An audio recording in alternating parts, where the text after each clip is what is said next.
Muy buenas, bienvenidos de nuevo a Universo Infinito. En el video de hoy, todos los sucesos de mayor relevancia que han acontecido en el Área 51.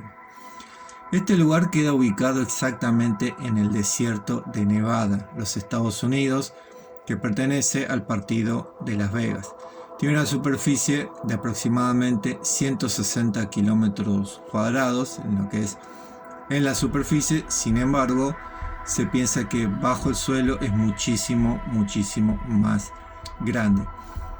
Entre los datos más interesantes resaltan 7 pistas de aterrizaje, lo cual es mucho, una de las cuales está considerada la tercera más grande del planeta, con más de 7100 metros de largo. No recibe turistas, no se puede ingresar ahí ni pagar para ingresar, nada. De hecho, uno cuando se acerca al lugar hay un montón de carteles con amenaza de carácter militar. Los trabajadores que están ahí se los llevan y se los devuelve en avión. Nadie puede ingresar ahí con autos, ni moto, ni camioneta, ni helicóptero, nada. Entras en avión y te devuelven en avión. Fue fundado en los años más o menos 1940, 1945, no se sabe exactamente, y con el propósito de estudiar y básicamente generar armas con capacidades bélicas para la Segunda Guerra Mundial y posteriormente para la confrontación con la ya disuelta Unión Soviética. Para los años 50 tuvo un conflicto muy serio con el gobierno de los Estados Unidos, más precisamente con el presidente Dwight Eisenhower, que decía que ese lugar les estaba costando muchísimo dinero de los impuestos norteamericanos, y aún así ni siquiera el presidente tenía acceso a los archivos o a ver qué estaban construyendo ahí. Es más, un día amenazó que iba a enviar a los militares, que no le importaba la clase de tecnología rara que estén construyendo, que les iba a sacar todo. De todas formas, esto jamás sucedió. Los capataces del Área 51 en realidad tienen muchísimo mayor rango a niveles de proyectos ultra secretos que el propio presidente de los Estados Unidos, así también como lo son el jefe de la CIA y de la NSA, National Security Agency, que le pueden bloquear casi todo lo que tenga que ver particularmente con los extraterrestres. Llegaron a un acuerdo y básicamente el Área 51 empezó a proporcionarle más que nada aviones de avanzada. Tal es así el caso del avión U-2, que era un avión para hacer estrictamente reconocimiento. Fue diseñado para escaparle a los radares soviéticos. Lo mismo que el SR-71, el cual después evolucionó y se convirtió en el Blackbird, que significa pájaro negro. Es muy parecido, si han visto la serie X-Men en dibujitos o las películas, es muy parecido al avión que utilizan los mutantes para viajar y no ser detectados. Durante muchísimos años el Área 51 permaneció muy oculta, principalmente al pueblo norteamericano, que quien convive con ellos, pero particularmente también, principalmente a todo el mundo. Nadie sabía bien. Sin embargo, en el año 1989, el Área 51 pegó un salto al mapa, es decir, fue conocido por el mundo entero debido a que un ex empleado de nombre Bob Lazar decidió revelar en una entrevista lo que ahí sucedía. ¿Y por qué lo hizo principalmente? Bob Lazar trabajó ahí del año 88 al 89. Tenía menos de 25 años cuando ingresó y le interesaba mucho porque pensaba que ahí se hacían proyectos muy avanzados de tecnología que todavía no estaba en el mundo. Bueno, pensaba que ahí podía estar un par de años más adelantado en lo que podía aprender y en lo que podía ver. Sentía una gran curiosidad.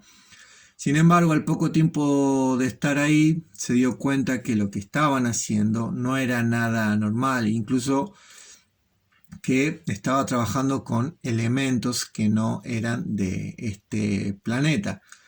Para que estén bien seguros, lo pueden ver en la siguiente entrevista. Work that indicated that this was from the Zeta Reticuli star system. Now, how they obtained that, I haven't the slightest idea. But it wasn't just from the Zeta Reticuli star system. It was what they called ZR3. So it was a third planet in that star system. So there was no other information about it other than that's supposedly where the craft came from. Now, is that true? I don't know. I have no way of verifying that. But that was printed in the same materials that referenced the reactor. Now, I looked that stuff up when I went home. And Zeta Reticuli is a binary star. Two stars that orbit one another, and it's only visible in the southern hemisphere, and it's about 30 some odd light years away. So that's literally all the information I have about that. I don't know how they found out it came from there.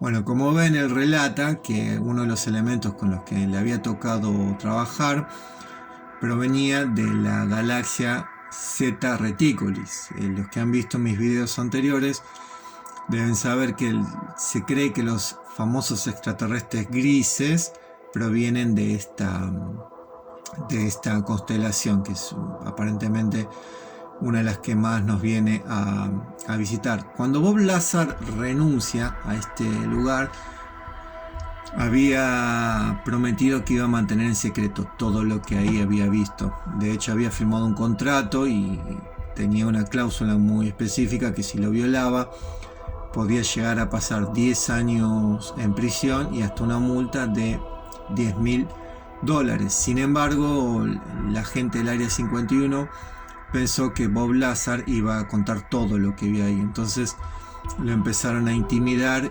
y amenazar de que no hablara, y recibía amenazas. Gente lo iba a visitar con un tono muy... básicamente diciéndole volvé a trabajar y portate bien, bueno, cosas así. Él no quiso saber nada hasta que un día en una autopista él sintió que cuando subió el auto lo habían tocado, le había pasado algo y casi tiene un accidente. Como sabía que otras personas que habían estado trabajando ahí luego de renunciar sí habían sufrido accidentes o habían sido asesinados, decidió, para que no le pase lo mismo y sentirse más seguro, revelar la verdad al mundo.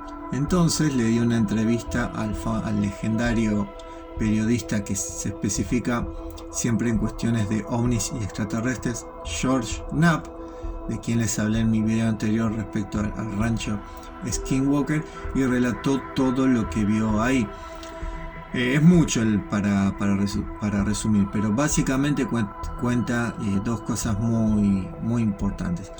Que el Área 51 no le interesa desarrollar material bélico ni para la guerra ni nada.